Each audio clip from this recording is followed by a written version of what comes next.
खंबो है।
नंबर 145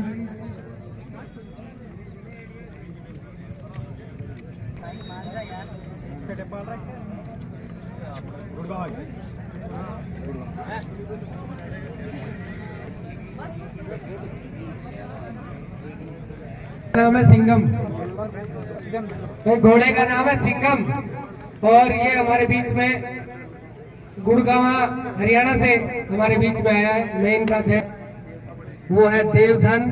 संख्या में किसान और मतलब पशुपालक यहाँ पे पधारे हैं।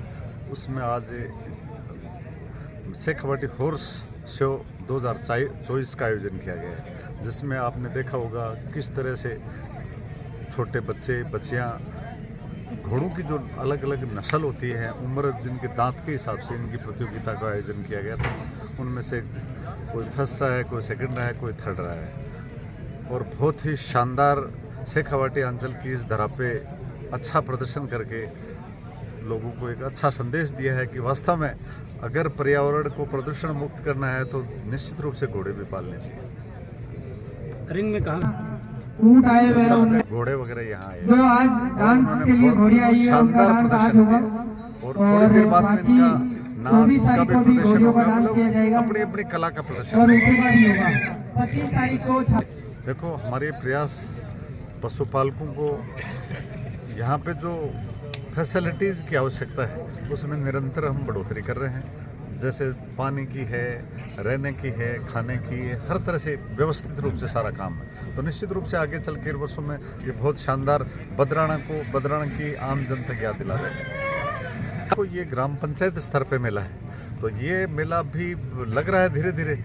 अभी तो सारी सुविधाएं नहीं हो सकती, लेकिन आगे चल के सारी सुविधाएं यहाँ पे हो जाएंगी। खुशी की बात है कि छोटे छोटे गांव भी जो हैं और ख़ास तौर से जो यहाँ अभी तो ये शेखावाटी में शो हो रहा है, तो बहुत अच्छी बात है कि धीरे धीरे लोगों को इसकी रुचि बढ़ रही है।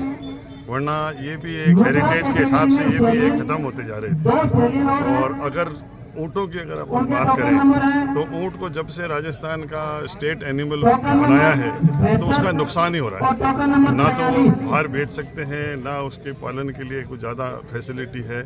तो सरकार से ज़रूर लोग ये निवेदन कर रहे हैं कि इसको स्टेट एनिमल का दर्जा तो दे दिया, परंतु इसकी रखरखाव में इनके लिए कुछ करना चाहिए। धीरे धीरे इनका ह्रास हो रहा है, इसका कौन जिम्मेदार है? सामाजिक संगठन है या सरकार है? नहीं, देखिए, मैं तो ये मानता हूँ कि शुरू से तो सरकार की गलती रही। और अगर ये जानवरों की जो शो है, चाहे वो ऊँटों का हो, घोड़ों का हो, तो ये तो एक आम किसान जो है वो इसको बढ़ावा दे रहा है। और धीरे धीरे इसके शोज होने की वजह से सरकार की आंख भी खुल रही है चाहे वो सेंट्रल गवर्नमेंट में हो चाहे स्टेट गवर्नमेंट में हो, अब उनको रुचि इसमें हो रही है। अभी जितने भी मेले राजस्थान में अब लगेंगे उसमें एक महत्वपूर्ण बात आपको बताऊं कि पिछले सालों से हमारी ग्राइंडर्स की वजह से बहुत नुकसान हुआ। अभी हम लोग उस कमेटी में थे जहां सेंट्रल गवर्नमेंट के साथ मीटिंग होकर के ग्राइंडर्स में जो सिस्टम है, जो उसका जो कानून है, उसमें बहुत बदलाव कर दिया। उस बदलाव की वजह से कोई भी शो कहीं भी नहीं रुकेगा, चाहे वो पुष्कर हो चाहे कुछ भी हो। जहाँ घोड़ा ग्राइंडर का मिलेगा वहाँ सिर्फ 2 किलोमीटर की परिधि में उसका मूवमेंट बंद होगा, बाकी कोई मूवमेंट बंद नहीं होगा। तो ये एक बहुत महत्वपूर्ण चीज़ सरकार ने मानी है। हम लोगों की जो फार्मर हैं या हम लोग स्टेक होल्डर हैं उनकी बात मानी, और उससे जो शोज़ होंगे उन सबको बढ़ावा मिलेगा। मारवाड़ी घोड़ों को विश्व स्तर पर पहचान देना में आपके बहुत ज़रूरी है। अब तो शुरू में तो लोगों ने इसकी खिलाफत भी करी, बट अब तो ये हाल हो गया है पूरे इंडिया में कि कोई घोड़ा खरीदने कहीं से भी आता है, चाहे साउथ इंडिया से आओ चाहे कश्मीर से आओ, वो सबसे पहले यही पूछता है कि आपके घोड़े का डीएनए मेरे को दिखा दो। और अगर डीएनए है तो उसका घोड़ा भी बिकता है और उसकी कीमत भी उसको ज़्यादा मिलती है। तो वो तो एक बहुत महत्वपूर्ण बात है। तो इसके लिए एक तो इंश्योरेंस बहुत दिक्कत होती है। सरकार कह तो देती है कि घोड़ों का और ऊँटों का इंश्योरेंस हो रहा है, बीमा हो रहा है, पर बहुत मुश्किल है। आप किसी पालक से पूछोगे तो वो कहता है कोई कंपनी राजी नहीं होती है करने के लिए। तो वो एक बहुत ज़रूरी है इंश्योरेंस करना, और ख़ास तौर से इनको कोई सब्सिडी देना।